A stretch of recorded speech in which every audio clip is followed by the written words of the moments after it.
We'll open it up to questions. Me? Uh-oh. What happened the last 252, guys? Come out of the timeout, I think you're down 4 or something, and just seems like they rattled off a bunch of points. What happened coming out of that timeout? Whoever wants to take that one? I wouldn't say it was even at the 252 mark. I would say it was even before that. I mean, we were trading buckets. We can't trade buckets with a team like that. And kind of just, I think we kind of got out of our game plan and tried to switch things up, and we was too just everywhere on the court. We didn't know what was going on, and we just didn't have no communication as a team. And you can't have mistakes against those type of teams. They'll expose you for it. When they went to that zone defense, kind of floated around, that kind of seemed like it coincided with that lull you were talking about when it was tied at 59. They went on that 7-0 run, I think, to kind of open it up. Was that when they switched to defense, and what kind of problems did that defense cause you guys? I mean, yeah. So they were kind of running that the whole game. Earlier in the game, they were running the 2 defense back into man. But like you were saying at the end, they were running just straight zone, and it kind of threw us out. We couldn't really get into what we wanted to get into. We couldn't get the ball moving from player to player. So, you know, it's always we always want to take the blame on us because you can always be better as a person, as a teammate. But, you know, I mean, it definitely causes problems, but I think we'll be ready for it next time. Talk about the first half, you guys were able to get out of transition. Second half, it was besides the MBB defense. It's called MBB defense. UNC used to run it back in the day. Besides that, you guys trying to get out of transition. Talk about not being able to get out of transition. Was it due to them making shots, or just the fact that they was getting back on defense? I think it was due to them making shots. I think Coach had a stat in the locker room. They shot 68% in the second half. And like I said, that was just kind of like, I mean, number 4 hit 2 threes in a row. We kind of just got to live with it. And I feel like we had to force him to make some more to win the game. And I mean, like I said, we switched up our game plan, and it kind of just, they exposed us on it. So. Sam, I want to ask you something, almost not basketball related, but still. You talk about building culture. Yeah. 2 days ago, y'all didn't think y'all even had a chance to play for maybe even a regular season tie at this point. Fans showed out on short notice. Talk about that culture that is starting to be built at UNC. I mean, like I said, I think the culture around our team is good because, I mean, like, you could just tell, like, how much fire we played with today. And, I mean, like she said, like, 2 minutes and 30 seconds left is when they really, like, closed the gap. But, I mean, we were playing with fire the whole game. You could just see the intensity we were playing together, how happy we were out there together. And, I mean, it's all about us and nobody else. And that's what I like the most. Brock, you say you're here one of the loudest crowds, if not the biggest crowd. What does that say about what this team has done this year for the community and to get people out? Yeah, I mean, you know, we had a tough start to the year, but we've really strung it together, and I think that, like you saying, that has to do with us coming together, and I think in the way that our team comes together, the community is too. The crowd was great tonight, great fans for our last home game, and I'm really appreciative of them, you know, coming out. Student section was popping, so many regular people too, but I'm thankful, and I think we can keep building on what we've done so far. I think we will. Be sure you look at this game, and you know it was Bill was 1 versus 2 battle for first place, but in the grand scheme of things, it's just a game. You've got to get to March, you've got to get to Boise. What does this do? What learning points do you take from this to move forward for these final? In theory, you're hoping 6 games. Well, I think it's just fuel to the fire. We came out short, but I feel like the last 3 games of the regular season, we just got to come out with the same energy we did the first half. Just come out with straight fire. And we can't let up. Play all hard for the whole 40 minutes, not just for the first 20, all 40.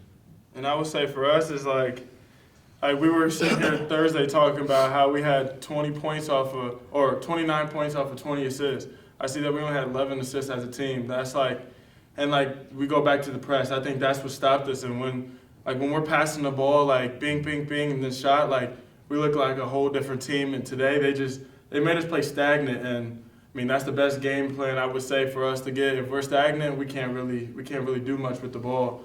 And we settled into the trap, and they got us. I think that 2-3 zone really eliminated paint touches, which I said in the second half what they have to do, which they did a good job. But let's talk about the positive. I'll put my coach's hat on. Points off turnovers, you guys won 11-6. Points on the paint, you won 40-30. Second chance points, you won 11-6. Fast break point, 22-12. And bench points, which I think was huge, 30-17. So how can you build on those positives? You said we won points in the paint? Points in the paint, 40-30. Yes, Something I you feel like. won this category, but bench points, they were 32nd in the country in bench points. They outscored you guys the first game, 33-8, but you won that battle. Talk about how you can carry all those positives over into the next ball game, last 3 games on the road, going into the tournament. I think the positives is like, as we always talked about, this team is deep. We have 11 guys that can play, and I know it's hard to play 11 guys on the court, and coach has to deal with making substitutions here and there. So, like I said, like we got this man coming off the bench, and he gives us the biggest spark of all. And kind of just, I mean, when he comes in, we really feed off of him. And I think, especially the bench points, that's big. We need to keep that going and even elevate that to another level. Smiley talked earlier this week that you can't replicate a championship game, but it feels like it felt from the sidelines it was a championship atmosphere tonight. There was a lot of chirping and stuff like that. How do you build on that? Because all of your goals are still in front of you. March Madness is still there, you know, and conference championship. How do you build on that, knowing you got Weber, Iowa State, and Northern Arizona to finish out?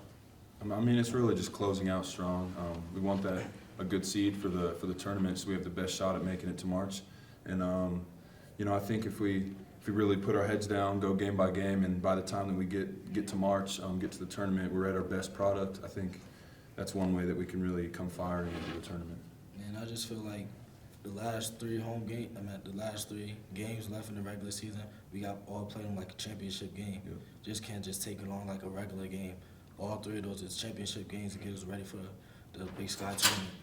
And I was to say, to basically go off of what they said, just like for these games, like just we got to focus in and lock in on the little details. Like, I mean, we had these guys down 12, 32-20 at one point, and like 8 minutes left in the first half, and kind of just like Coward hit maybe 3 threes in a row, and kind of just like in those 50-50 balls. I know I missed one, and they hit a 3 that just rolled to our bench, and they hit one.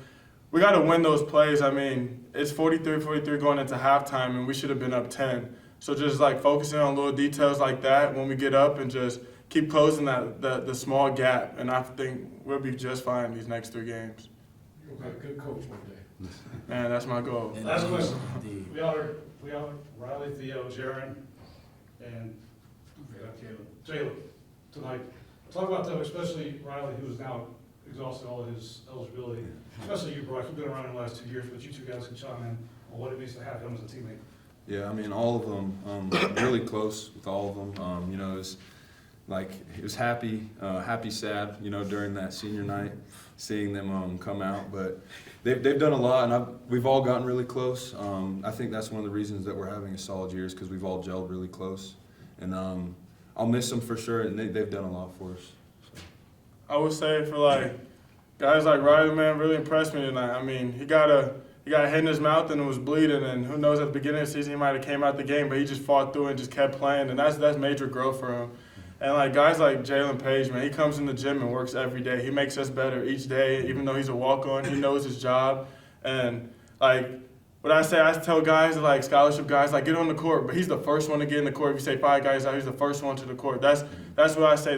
We have culture. That's build culture. He knows he's not going to play the game 1 second. He's the first one on the floor, first one on the court, all of it, picking up a guy. And, man, I just love surrounding myself and being around these guys all the time. We appreciate them very much. Riley, he played tough tonight.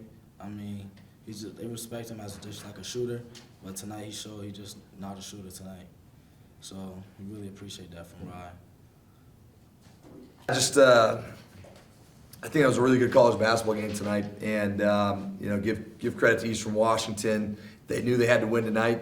We felt the same way, obviously, but you know, they had lost 2 in a row, a team that hadn't lost much at all, and so they stepped up to the challenge. I think for me, as I kind of think about it, it's not the second half. They outplayed us in the second half really thoroughly. They had a great game plan defensively in the second half. They scored in the second half, but it was the first half. And I heard our guys talk about it too, 43-43, and just a few mistakes that if we don't make those mistakes, we probably honestly are up 8-10. It felt like we outplayed them by about 8-10 in the first half, and so when it's 43-43, and what I mean by that is they had 3 offensive rebounds in the first half. In those 3 offensive rebounds, they missed a shot. They had an offensive rebound. They missed a shot. They had the second one. The ball rolled out to Cedric Coward. He hit a 3. It was 3 points. Then the other one is DeJour, who played really hard, man. He kind of got the ball, and then I don't know if Price, one of those guys, just got it out of his hands, whatever it was, but he was able to finish. And so that was basically, 5 points right there. So that was, again, they had 3 offensive rebounds in the first half. We played really hard. But when you play a team this good, man, the margin for error is so thin. Then the other thing is, people watch how we guarded them, right? Played the game 4-on-5. That's the prescription. Magnuson at Northern Arizona, I think he's a really good player in his own way, but played 26 minutes, didn't take a shot, and they didn't guard him. And then the same thing for Hardman, and the same thing to some degree with Watts, who's a good player, but you got to pick your poison. And the poison that we picked was we're not going to guard Magnuson. And we put Saint on him. We put Saint, called it the Rover, and he did a great job of it. Here's the mistake in the first half, they made 6 threes. And for us, when we have built-in help playing the game 4-on-5, the only thing we can't give up is perimeter threes. Now, Coward's one was off a rebound. Jake Kyman hit one in transition. But there was a couple mistakes that we had where screens happened. We went underneath them. Can't do that. Go over the top. And then that guy drives in. And St. Thomas is sitting right there. That was the plan, and we failed. And them hitting 6 threes in the first half based off of what we were trying to do, that should have never happened. And so if we would have been just a little bit more detailed on that, we probably are up at halftime. We had a phenomenal first half offensively, and we were tied. And so that was tough. And then in the second half, they just outplayed us. Questions? You look at, again, Coach talked about it a little bit with the post-game interview, but your bench, again, DeJour is great, 21 points. His ability to come in and really alter the game with just, Yeah. not just scoring, I mean, 7 rebounds tonight. Oh, yeah. For DeJour, and just his ability, talk a little bit about his growth from the beginning of the season to now, and where you think he can go the rest of this way, the last 6 games. Yeah, he's just a great player, and he's always been a great player. And we all know the story by now with his injury right after Christmas, and how selfless he's been to come off the bench and how it's helped our team. And I think that he's just done a great job of that. I know he's probably disappointed too that boy, he had some great looks in the second half. We all did, and we just didn't make him. But no, he's having him come off the bench and just do the things that he does. And I thought our bench overall was really good. I thought Langston gave us great minutes. Theo, we had an injury with Zach. I think it was early second half, and so we had to shelve him for quite a while. We didn't really know what was going on, and so I thought the guys just stepped up, and I think our bench is going to be huge. If you're going to win in Boise, you need to have a deep team, and we do. We do. Coach, they felt like they had an exhale, like they escaped with one tonight. You still haven't lost anything goals that you wanted this year. Obviously, the regular season's a little tougher now. Mm-hmm. But how is this going to help you come Boise when you get there? Yeah, the goal tonight, like we told the guys, is let's treat this like a title game, because it is. I think we're one of the best teams. They are as well, as is Weber and a lot of other teams. There's multiple teams that could win this thing, but let's treat this like a title game with the blessing that if you lose, your season's not over. You get to Boise, you lose, it's done. It's a wrap. And so I thought our guys had a great mentality. I thought they rose to the challenge. I thought our juice, our energy was great. We just didn't play good enough. And so using it the right way and be, appropriately getting ready for the road, and the road's going to be great for us too. And we're a good road team, so I'm not worried about that. But, just getting ready for the challenge in Boise, that's the whole goal. I believe all things happen for a reason, and for whatever reason, it was not our night tonight, but it doesn't drop my confidence and faith in this team. I think this team's really good. Coach, the crowd tonight really sums up the product you have put on the floor this year. You picked preseason 8th. Mm-hmm. To be playing with 4 games left, a possible first place in the conference speaks volumes to the job you've done and your staff have done and the players you brought in as well. So I'm gonna put on my coach side. Let's talk about the positives. Yeah. That you can carry on to the next game. As I mentioned to the players, turnovers, points off turnovers, 11-6, you won. Points in the paint, 40-30. Second chance points, 11-6. Fast break points, even though you were +10, you didn't get out of transition like you thought about. Bench points, you were 30-17. Talk about those positives you can Yeah. carry over into the rest of the game and into. Yeah. Like I said, I think there's a bunch of great things, like, you know, in the stat world and stuff. At the end of the day, you know, we're 6 of 24 from three. I would guess out of those 24 threes, 22 of them were probably pretty good shots, Right. and we're a good shooting team, and we didn't make shots. And so when you look at it that way, boy, I mean, you know, you can't, you know, the wise old coach who's my coach, Don Meyer, he used to say, don't let that scoreboard fool you. That scoreboard, it's an imposter, right? And so I think the biggest thing is that for us, we can't get too high, too low, and that's what's so great about this team. They just kind of keep chugging along, you know. And yeah, there's so many good things that we can't look at and say, oh, our season's over. Our season's not over. We're fine, you know what I mean? But it is disappointing. I'm disappointed, but just not being discouraged, that's the biggest thing. Coach, your thoughts on the 40 seniors night? Yeah. I mean, Yeah, it's goofy, you know, who you honor, and kind of the way that we've kind of went with it is if you're done with your eligibility or if you got your degree, you never know, like, if a kid's going to stay for 4 or 5 years now with the portal and stuff. So I do think when you get to the end of the road academically, you should be honored. And that would be Jalen Page, that would be Jaron Riley, and that would be Theo Hughes. And then Riley Abercrombie, when you have no more eligibility left, you should be honored. And so those are the kind of two categories that we put all this stuff into. But yeah, a guy like Riley, there's no more college basketball after his next 4 or 5. There's nothing left because he's a 6-year guy. So I think just cherishing that, you know, seeing how he's had a great end to his career these last 2 years has been great. And then the other guys, it's just mainly the academic side of it because they've got eligibility left. And we'll kind of see what they want to do with it. But going to Riley, man, you start to feel, you know, for those of us that have played, that when you're down to weeks and days, like, wait a second, I only have like 2 more practices left in Greeley? Whoa, like, it starts to get real, you know, real quick. So just really appreciate the efforts. They're all in different categories, minutes-wise, roles-wise, but 4 awesome kids. What's Coward like to play against? Well, that's the problem, is that he's awesome. He's a great player. But they got like 5 of those guys. And the kicker is that, you know, and the crazy thing is they're so deep and balanced with good players. I don't think they've had, tell me if I'm wrong, I don't think they've had one Big Sky Player of the Week this year at all. No? And it's because they all kind of, Well, maybe Jake, actually. yeah, one time, that's right. Yeah, that's right. Jake Kyman, one time. But they are the sum of their parts, and they're so good. Now, again, they have a few potential flaws, but, you know, if you go all out on Coward, Casey Jones is good. Jake Kyman's good. The 2 bigs are monsters. You know, they've got a really good team. But going to your question, Ann, tonight, Cedric was awesome, 13 of 18. Those threes he hit in the first half were backbreakers for us. And then what they were doing, which was really smart on their part, is that the teams that aren't guarding Magnuson, now they're having him run screens. And so as he's running screens, you got to get over the top. And our guys were doing that like ball screens, right? And give Coward and Kyman credit, even when we went over the top, that contested pull-up 2 is the hardest shot in basketball.